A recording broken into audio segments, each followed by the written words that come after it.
Hi ladies and gentlemen, welcome to our Unit 5 test. So the first thing you're going to want to do is make sure that you have a nice place, quiet, to be able to work.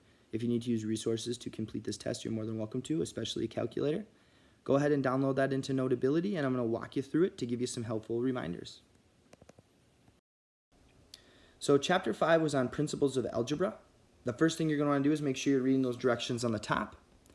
Our first lesson was 5.1, Evaluating Algebraic Expressions. You have a table that you need to fill out. You're looking for action words that mean addition, subtraction, multiplication, and division. I do not want to see words like add and plus, subtract and minus, multiply and times, or divide. In questions 2 and 3, you are writing a word phrase. So you're going to take that sentence, 23 less than a number, or the product of 19 and a number, and you are going to change it into an expression, making sure that you use x to represent a number. In 4 and 5, you are actually going to evaluate. So this is simple substitution, so plugging in and following the order of operations. Moving on to lesson 5.2, we talked about properties of numbers, commutative property, associative property, identity property, and distributive property. This is just a matching, so you can draw a line or write down the letters next to the expressions that are given. In lesson 5.3, we talked about simplifying algebraic expressions, so you're looking for like terms to be able to combine. In lesson 5.4, we talked about equations and solutions. So again, you're looking for the solution. What is x? What is the variable equal to make that equation true? In lesson 5.5, we talked about solving equations. So 13 through 16, we have simple one-step equations. So draw that line.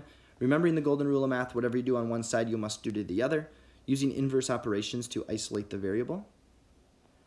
17 and 18, you have 2 steps. You need to write an equation and then you need to solve it. So make sure to do both of those things. In lesson 5.6, we talked about ordered pairs in the coordinate plane. So we only have quadrant 1 here, so all of your numbers will be positive. So I am looking for the ordered pairs, so the location of each of those letters. Make sure that you are moving your ladder before you climb it. Lesson 5.7, we talked about functions, tables, and graphs. So you have a simple function rule, x plus 4. I've started your input-output table for you already. Your input values are going to be 0, 2, 4, and 6. So go ahead and use substitution to get your ordered pairs and then graph.